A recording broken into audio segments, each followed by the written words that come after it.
الحمد لله وكفى وصلاة وسلام على نبيه الذي اصطفى رب اشرح لي صدري ويسر لي أمري واحلل عقدة من لساني يفقهوا قولي. بہت جلد اللہ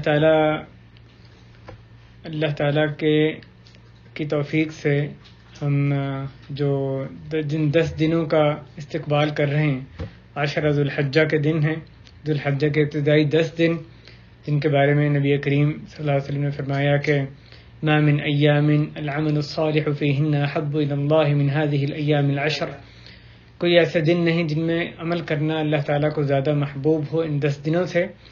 صحابہ کرام نے پوچھا یا رسول اللہ کیا جہاد فی سبیل اللہ بھی نہیں؟ آپ نے فرمایا جہاد فی سبیل اللہ بھی نہیں سوائے اس شخص کے جو کہ اپنا نفس اور اپنا مال لے کر نکلا اور پھر ان میں سے کچھ بھی واپس نہ لایا، یعنی شہادت، اللہ کی راہ میں شہید ہو گیا۔ تو ان 10 دنوں میں جو نیک عمل ہے وہ دیگر سال کے تمام دنوں سے زیادہ اللہ کو محبوب ہے، زیادہ پاکیزہ ہے، اس پر اجر کی زیادہ امید ہے، افضل ہے۔ اور اس بارے میں قدر تفصیل سے بات جو گزشتہ جمعے کے دن درس تھا اس میں اللہ کی توفیق سے گزر چکی ہے۔ آج جو انشاءاللہ موضوع ہے وہ یہ کہ ان 10 دنوں میں جو نیک عمل، العمل الصالح، نیک عمل عمومی طور پر وہ اللہ کو زیادہ محبوب ہے اور اس کے کرنے کی ہر مسلمان کو چاہیے کہ تمام نیک اعمال کے کرنے کی خوب جستجو کرے، کوشش کرے۔ تو بعض نیک اعمال ان کا تذکرہ آج انشاءاللہ مقصود ہے، یاد دہانی کی خاطر کہنے والے اور سننے والوں کو یاد دہانی کروانی ہے کہ کون سے مثال کے طور پہ نیک اعمال ہیں جو کہ ان 10 دنوں میں ہمیں جن کی خصوصاً کوشش کرنی چاہیے۔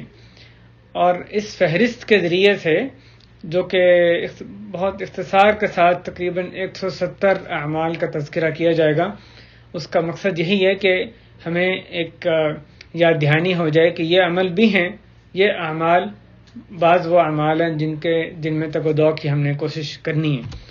بعض اعمال کچھ بندے کر سکتے ہیں، کچھ اور لوگ دوسرے اعمال کی کوشش کر سکتے ہیں، جو جتنے بھی اعمال کی کوشش کر سکے ان کو بجا لا سکے اس کو کرنی چاہیے۔ یہ ایک کتابچہ ہے جو کہ شیخ محمد صالح المنجد حفظہ اللہ انہوں نے شائع کیا۔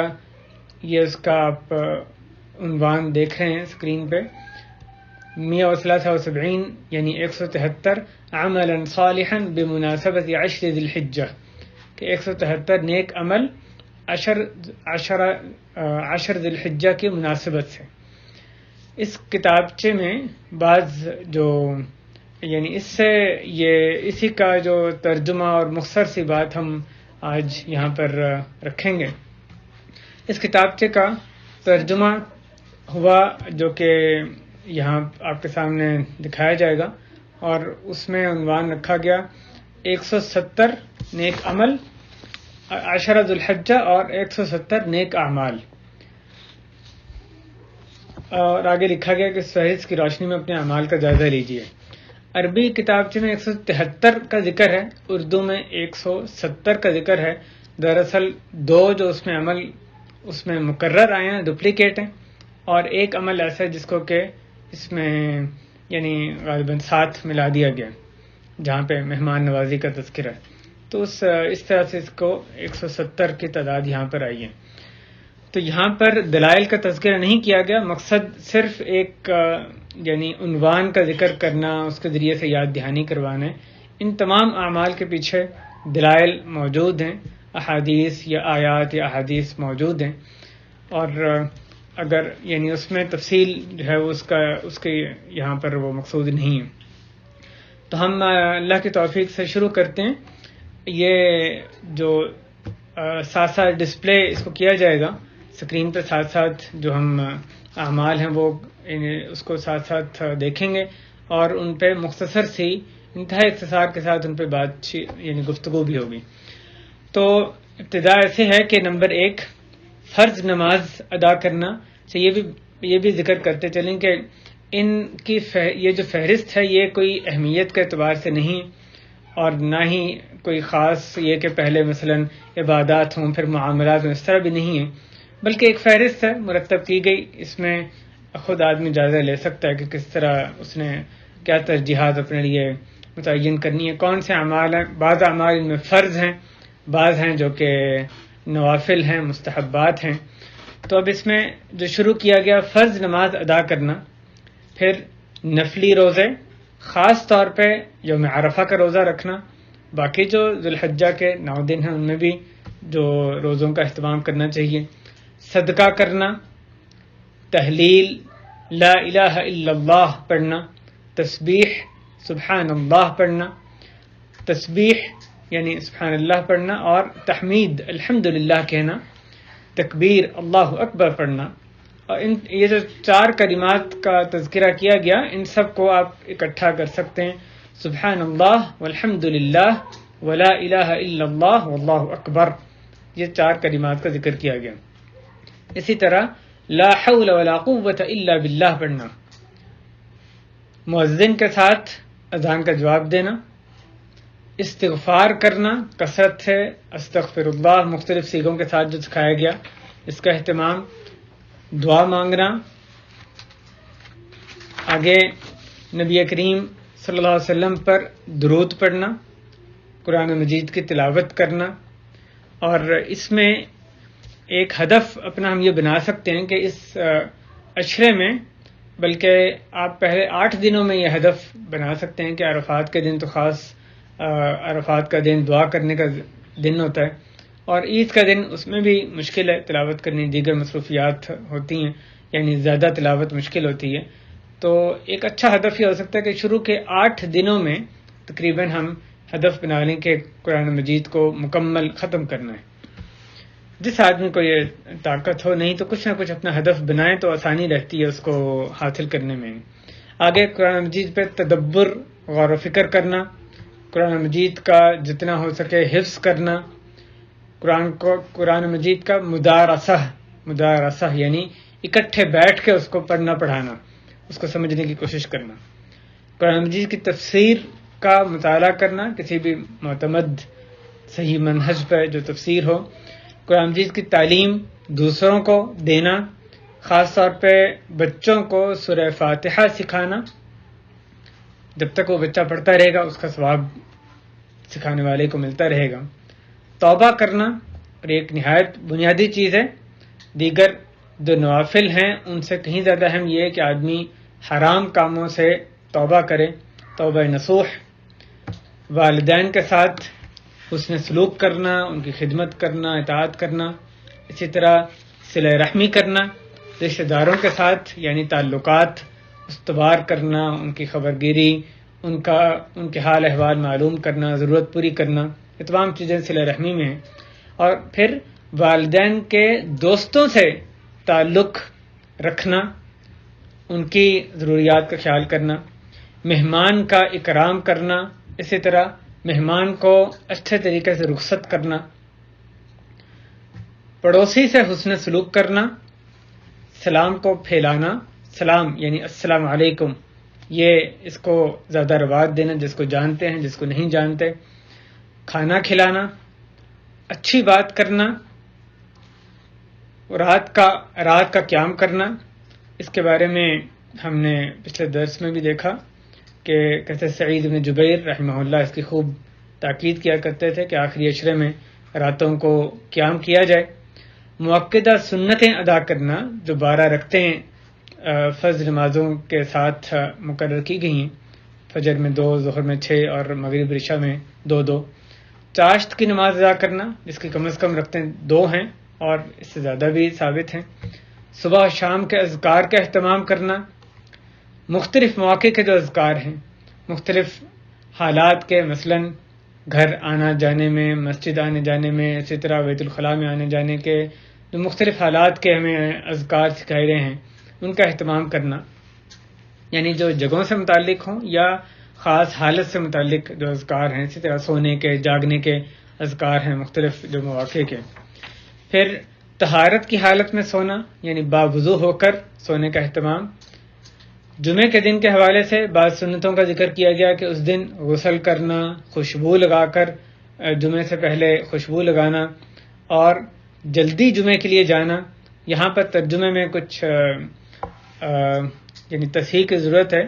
یہاں لکھا گیا صبح جلدی جاگنا، لیکن جو اصل میں ترجمہ ہے عربی سے اس کا تقابل کرنے کے بعد جو نظر آتا ہے کہ جمعے کے لیے جلدی جانا، پھر جمعے میں امام کے قریب ہونا، قریب ہو کر بیٹھنا. آگے نمبر 38 کہ صفوں میں خالی جگہ کو پر کرنا، یہاں پر بھی ترجمے میں تصحیح کی ضرورت ہے. پھر نماز میں صفوں کو مکمل کرنا اور چہرے پر مسکراہٹ رکھنا، یہ بھی حدیث میں اس کو صدقہ قرار دیا گیا، مسلمان کے ساتھ مسکرا کے پیش ملنا. کائنات میں بکھری ہوئی اللہ تعالیٰ کی نشانیوں پر غور و فکر کرنا، مسلمانوں سے پہنچنے والی اذیت کو برداشت کرنا، اس پر صبر کرنا. کیوں صبر کرنا؟ اس لیے نہیں کہ اس کا جواب دینے کی طاقت نہیں، اس لیے کہ اللہ تعالیٰ کو راضی کرنا مقصود ہو، اللہ سے ثواب حاصل کرنا مقصود ہو. مسلمانوں کے ساتھ اچھا معاملہ کرنا، اچھا برتاؤ کرنا، نرمی اختیار کرنا، اور التأنی یعنی ٹھہراؤ، جلد بازی کو چھوڑ دینا. اس میں جو عربی میں لفظ ہے تأنی ہے، جو کہ حدیث میں بھی آیا الحلم والاناہ، جس کا معنی ہے جلد بازی کا الٹ، یعنی ٹھہراؤ یا جلد بازی کو چھوڑ دینا. پھر خندہ پیشانی سے پیش آنا، غصے کو قابو کرنا، غصے کو پی جانا، قضم الغیظ، وعدے کو پورا کرنا، نماز توبہ ادا کرنا. 2 رکعتیں جب بندہ کوئی گناہ کر بیٹھے 2 رکعتیں ادا کر کے اللہ سے استغفار کرے تو اللہ تعالیٰ اس کی توبہ کی قبولیت کا امکان زیادہ ہوتا ہے. وضو کے 2 نفل، جس کو تحیۃ الوضو بھی کہا جاتا ہے، ادا کرنا. جب بھی آدمی وضو کرے مستحب ہے کہ اس کے بعد 2 نفل ادا کرے. اپنے مسلمان بھائی کو نصیحت کرنا، اس کے لیے ہمدردی اختیار کرنا. جو شخص نہیں جانتا اس کو تعلیم دینا، اس کو دین سکھانا. نیکی کا حکم دینا، برائی سے روکنا، مظلوم کی مدد کرنا. غض بصر، نگاہوں کو پست رکھنا، یعنی ایسی چیز جس کی طرف دیکھنا اللہ رب العالمین نے حرام کیا ہو تو اس سے نگاہ کو نیچے رکھنا. اپنے دینی بھائی سے ملاقات کرنے کے لیے جانا، اللہ کو راضی کرنے کے لیے اپنے دینی بھائی کے پاس ملاقات کے لیے جانا.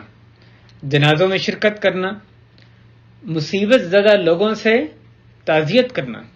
تعزیت لفظ عموماً صرف جس کا کوئی قریب یا دوست فوت ہو جائے اس کے لیے عام طور پر آتا ہے، لیکن عربی میں تعزیت کا لفظ جو آدمی مصیبت میں مبتلا ہو، مصیبت زدہ ہو، اس کی دلجوئی، اس کو صبر کی تلقین کے لیے استعمال ہوتا ہے.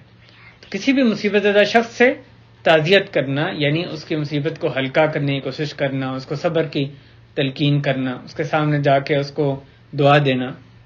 پھر جو نمبر 59 مریض کی عیادت کرنا، دعوت کو قبول کرنا. مسلمان جب دعوت دے تو اس کا حق ہے کہ اس دعوت کو قبول کیا جائے، بلا وجہ ٹھکرایا نہ جائے. غم زدہ سے ہمدردی کرنا یعنی اس کی دلجوئی کرنا. مواساہ، جو آدمی غم میں ہو اس کی ڈھارس بندوانا، اس کی دلجوئی کرنا. پھر ایک نماز کے بعد دوسری نماز کا انتظار کرنا. مسجدوں میں جو تعلیمی حلقے ہوں ان کو جوائن کرنا، ان میں شرکت کرنا، علماء کی تکریم کرنا، عزت کرنا. اور دین میں جو شبہات پھیلائے جائیں یا شبہات لوگوں کے ذہنوں میں آئیں ان کا جواب دینا، ان کو رد کرنا، یہ بہت بڑی دین کی خدمت ہے. سنتوں کو نشر کرنا، پھیلانا، تحفہ دینا، تحفوں کا تبادلہ. پھر اللہ تعالیٰ کی خوشنودی چاہتے ہوئے دوسرے مسلمان سے مصافحہ کرنا، ہاتھ ملانا. بڑے کی عزت کرنا، تکریم. قرض ادا کرنا، ضرورت مند کو قرض دینا. مسلمان اپنے بھائی کو قرض اس لیے نہیں دیتا کہ اس پر اس نے کوئی دنیاوی فائدہ حاصل کرنا ہے، بلکہ اللہ کی رضا حاصل کرنے کے لیے اس کو قرض دیتا ہے۔ ضرورت مند کو قرض دینا اور تنگ دست کو قرض کی ادائیگی میں مہلت دینا، قرض کو معاف کر دینا یا اس میں کمی کر دینا۔ اسی طرح مقروض کا قرض ادا کرنے کے لیے کوشش کرنا، کسی اور سے اس کے بارے میں مثلا بات کی جائے مختلف طریقوں سے، اور اسی طرح جو ضرورت مند لوگ ہیں ان کے جو بل ہیں، بجلی، پانی، دیگر ضروریات کے جو بل وغیرہ ہیں، ان کی ادائیگی کے لیے سعی کرنا، جدوجہد کرنا۔ آگے نمبر 75، بھلائی کی سفارش کرنا، یعنی اچھی سفارش، شفاعت حسنہ کرنا، اور گناہوں پر نادم ہونے والے سے درگزر کرنا۔ ایک آدمی نے آپ کے حق میں غلطی کر دی، اب وہ آپ کے پاس نادم ہو کر آیا، عذر پیش کر رہا ہے، تو اس کو معاف کر دیں اللہ کی خاطر۔ اور اس میں آدمی کبھی بھی اس پر نادم نہیں ہوتا کہ میں نے کیوں اس کو اپنے بھائی کو معاف کر دیا۔ پھر تکلیف دہ چیز کو ہٹانا، خرید و فروخت میں تسامح، نرمی اختیار کرنا، درگزر کرنا، مسلمانوں کی پردہ پوشی کرنا، عیبوں کو ڈھانپنا، یتیم کی کفالت کرنا، بیواؤں کی مدد کے لیے دوڑا دھوپ کرنا، مسجدوں کو تعمیر کرنا، خیر کی طرف رہنمائی کرنا، جو خیر کے کام ہیں خیر کی طرف دوسروں کی رہنمائی کرنا، دینی کتابوں کی اشاعت کرنا، دینی علم کو انٹرنیٹ وغیرہ سے پھیلانا۔ نمبر 86، نصیحت کرنا، نصیحت سننا، بعض نصیحت کو خود بھی سننا، کسی فقیر کو بکری ہدیہ کرنا تاکہ وہ اسے عید کے موقع پہ قربان کر سکے، قربانی کا اس کا انتظام ہو جائے۔ پھر شادی کرنا اور دوسروں کی جو ضرورت مند خاص طور پہ لوگ ہیں ان کی شادی میں ان کی مدد کرنا۔ جب جھگڑا ہو جائے مسلمانوں میں تو ان کے درمیان صلح کروانا، نیک لوگوں کی صحبت اختیار کرنا، وقف کرنا، اور یہ ایک ایسی سنت ہے جو کہ بہت حد تک جس سے بہت سے لوگ غفلت میں نظر آتے ہیں۔ وقف، ٹرسٹ، یعنی مثلا ایک آدمی کوئی اپنی پراپرٹی ہے، کچھ کتابیں ہیں، کوئی بھی کسی چیز کو اپنے گھر کو وقف کر دے، تب یہ گھر صرف مثلا ضرورت مندوں کے ٹھہرنے کے لیے استعمال ہوگا، یا اس کو جو اس میں ٹھہریں گے اس سے جو منافع آئے گا وہ صرف فلاں جو غربت یا غریب لوگ ہیں وہ اس سے فائدہ اٹھائیں گے۔ اس کے تفصیلی احکام ہیں، لیکن وقف کرنا اس کی طرف بھی توجہ دینی چاہیے۔ نیک اعمال کے ساتھ حج کرنا، حج مبرور، جس میں کہ ایسا حج جو کہ گناہوں سے بالکل پاک ہو، اللہ کے لیے محبت کرنا، عفو درگزر کرنا، وہ آدمی جو کہ اپنے ہاتھ سے کام کرتا ہے، اپنے ہاتھ سے کام کر رہا ہے، اس کی مدد کرنا۔ پھر حدیث میں جو کہا گیا تصنع لاخرق، یعنی کسی معذور شخص کے، ضرورت مند شخص کی مدد کرنا، اس کا کام کر دینا، اس کی ضرورت پوری کر دینا۔ اسی طرح کسی کی مفت تربیت دینا، کسی کو کوئی ہنر سکھا دینا، ہنر سکھانا بغیر کسی معاوضے کے، اللہ تعالیٰ کی خاطر، صدقہ جاریہ کے طور پہ، کسی کو کوئی خوشی پہنچانا۔ پھر یتیم کے سر پہ ہاتھ پھیرنا، وضو کی حالت میں رہنا، جب آدمی کا وضو ٹوٹے، جب وہ بیت الخلاء میں جائے تو وہ اگر پھر اس کے بعد وضو کر لے تو یہ بھی ثواب کا کام ہے، جیسا کہ حضرت بلال رضی اللہ عنہ کے حدیث میں ہے، ان کا طریقہ تھا۔ پھر 99، بیٹیوں اور بہنوں پر خرچ کرنا، ان کے ضروریات کا خیال رکھنا، ان کا دھیان کرنا، اپنے بیوی بچوں پر اللہ کی رضا کی خاطر خرچ کرنا، عورت کا اپنے شوہر کے بلانے پر جواب دینا، اپنے شوہر کی اطاعت کرنا، عورت کا اپنے گھر کے کام کاج کرنا۔ پھر مساجد کی صفائی کرنا، دوسروں کو پانی پلانا، بھلائی پر کوئی آپ کے ساتھ بھلائی کرے تو اس پر اس کا شکریہ ادا کرنا، بھلائی کرنے والے کو مکافات یعنی جو اس نے بھلائی کی اس کے جواب میں اس کے ساتھ بھلائی اختیار کرنا اور اس کے لیے دعا کرنا، اللہ کے ڈر سے رونا، اللہ تعالی سے شہادت کا سوال کرنا۔ حدیث میں ہے کہ جس نے خلوص نیت سے اللہ سے شہادت کا سوال کیا، اللہ تعالیٰ اس کو شہداء کے رتبے پر پہنچا دیتے ہیں، چاہے وہ اپنے بستر پر ہی کیوں نہ فوت ہو۔ آگے مل کر کھانا کھانا، بہت دفعہ دیکھا جاتا ہے ہر آدمی جہاں اس کو بھوک لگی اکیلے بیٹھ کے اس نے کھانا کھا لیا، لیکن سنت یہ ہے اجتمعوا علی طعامکم، اپنے کھانے پر اکٹھے ہو۔ سفید لباس پہننا، داڑھی کو رنگنا، جب داڑھی سفید ہو جائے تو اس کو خضاب کرنا، پودا لگانا، پودا کیوں لگانا؟ اس لیے اللہ تعالیٰ کے اللہ کو راضی کرنے کے لیے، ایک نیکی کا کام ہے۔ مسلمانوں کی ضروریات کو پورا کرنا، مومنوں کے لیے مغفرت طلب کرنا۔ کیسی اس میں خوشخبری سنائی گئی کہ جس آدمی نے مومنوں کی ضرورت پوری کی، ان کی مومن مرد اور مومن عورتوں کے لیے استغفار کیا، تو ہر مومن مرد اور عورت کے بدلے میں اس کو ایک نیکی ملتی ہے۔ اپنی بیوی کی عفت اور عصمت، اس کے اسباب اختیار کرنا، اس کی پاک دامنی کی حفاظت کرنا ہے۔ پھر رقیہ کرنا، کسی پر دم کرنا، من استطاع ان ينفع اخاه فليفعل، حدیث میں ہے جو شخص اپنے بھائی کو نفع دے سکے وہ کرے۔ رقیہ کے بارے میں یہ حدیث ہے۔ کسی کو دم کیوں کرنا ہے؟ اللہ تعالیٰ کو راضی کرنے کے لیے۔ اسی طرح ثواب کی نیت سے میت کو غسل دینا، اس کے کفن دفن کا اہتمام کرنا، روزہ رکھا جائے تو اس میں افطاری میں جلدی کرنا، جیسے ہی افطاری کا وقت ہو جائے، مغرب ہو افطار کر لیا جائے، جبکہ سحری میں تاخیر کرنا، اور کسی مسلمان کو نعمت ملے تو اس پر اس کو مبارکباد دینا، اس کی خوشی میں شریک ہونا تاکہ اس کی نعمت اور زیادہ اس کی نعمت بڑھ جائے۔ حق کے مطابق وصیت لکھنا، وصیت لکھنا اگر کوئی حقوق آدمی کے ذمے ہیں یا دوسروں کے حقوق ہیں، اس کے ادائیگی کسی نے کرنی ہے، اس نے کرنی ہے، تو اس کے لیے ضروری ہے کہ 2 راتیں نہ گزریں مگر اس کی وصیت لکھی ہوئی اس کے پاس ہو۔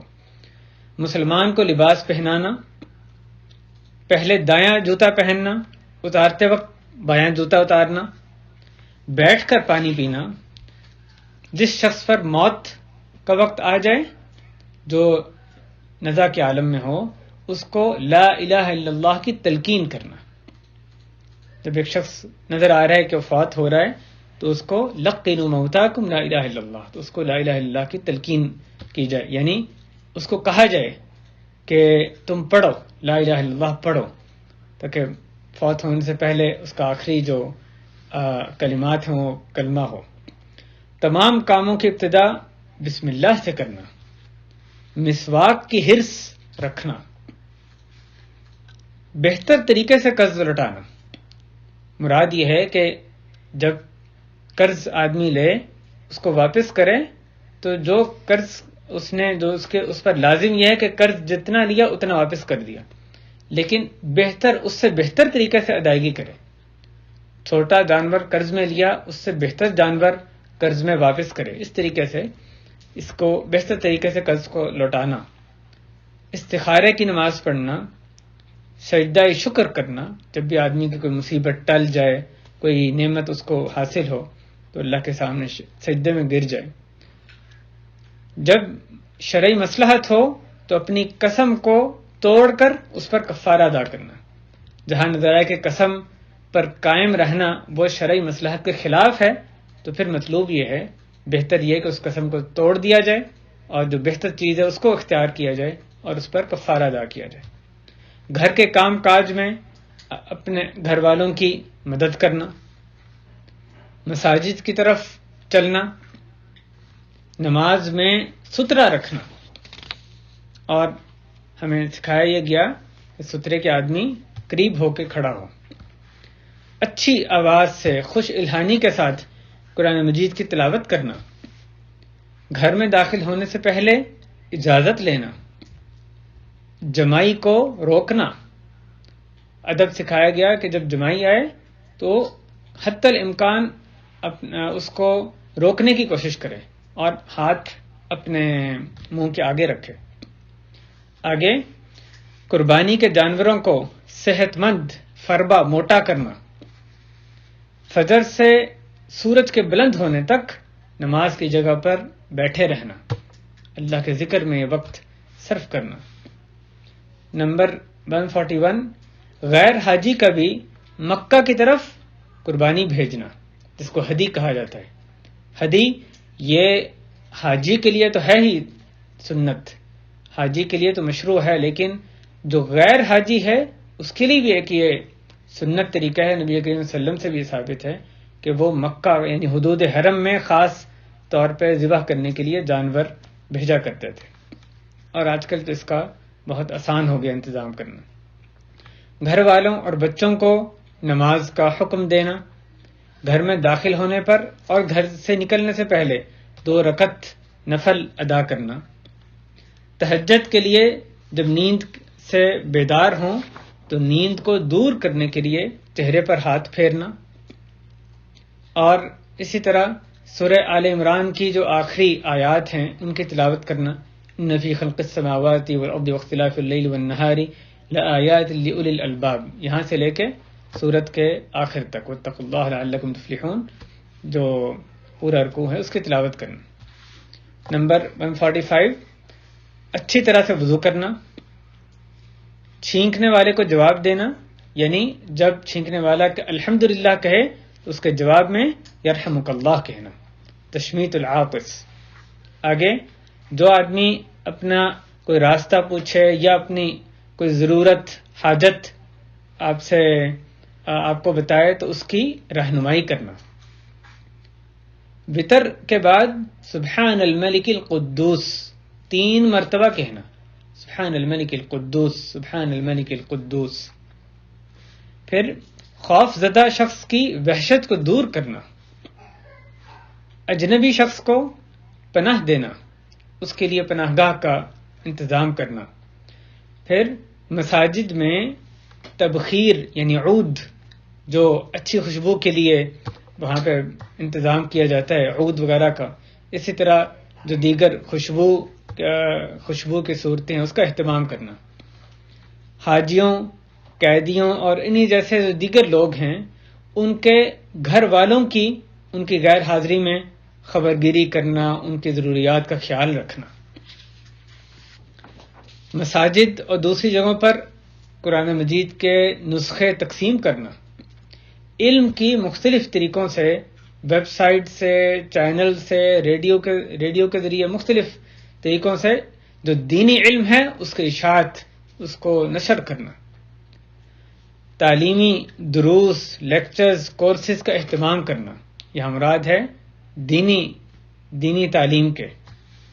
نماز عید کے دن ادا کرنا، ہر فائدہ مند چیز کو، کپڑا ہو، زیورات ہوں، برتن ہوں، کوئی اور سامان ہو جس کی دوسرے کو ضرورت ہے، اس کو ادھار کے طور پہ دینا۔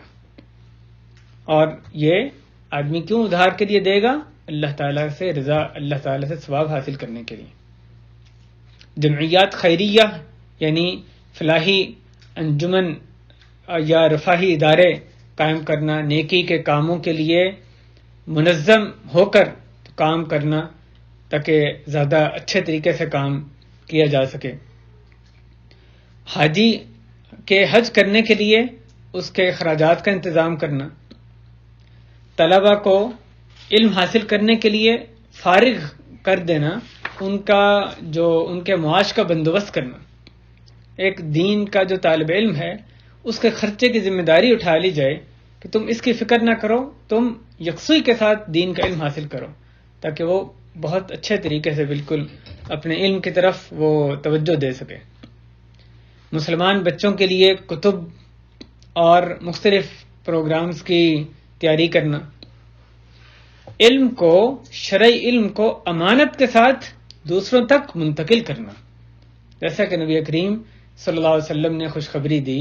ترجمہ اس طرح سے ہے کہ اللہ تعالیٰ اس آدمی کو سرسبز و شاداب کرے جس نے کہ یا تر و تازہ رکھے، جس نے میری بات سنی فحفظها، پھر اسے یاد کیا، فأداها كما حفظها یا کما سمعها، اور پھر اس نے اس کو آگے ویسے ہی بتایا جیسا کہ اس کو سنا تھا، جیسا کہ اس کو یاد کیا تھا۔ او کما قال علیہ الصلوۃ والسلام، صلی اللہ علیہ وسلم نے اس شخص کے لیے خوشخبری دی، دعا کی جس نے علم کو سنا اور پھر آگے ویسے ہی پہنچایا جیسا کہ اس نے سنا تھا۔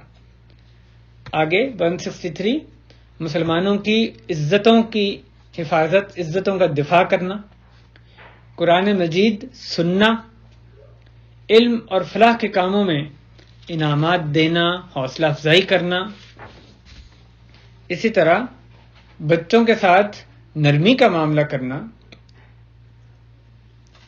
جو خیر کی مناسبتیں ہیں، یعنی مقصد یہ ہے کہ جو مختلف ایسے موقع جو خیر کا کام کرنے کے موقع ہیں ان کی ایک دوسرے کو یاد دہانی کروانا۔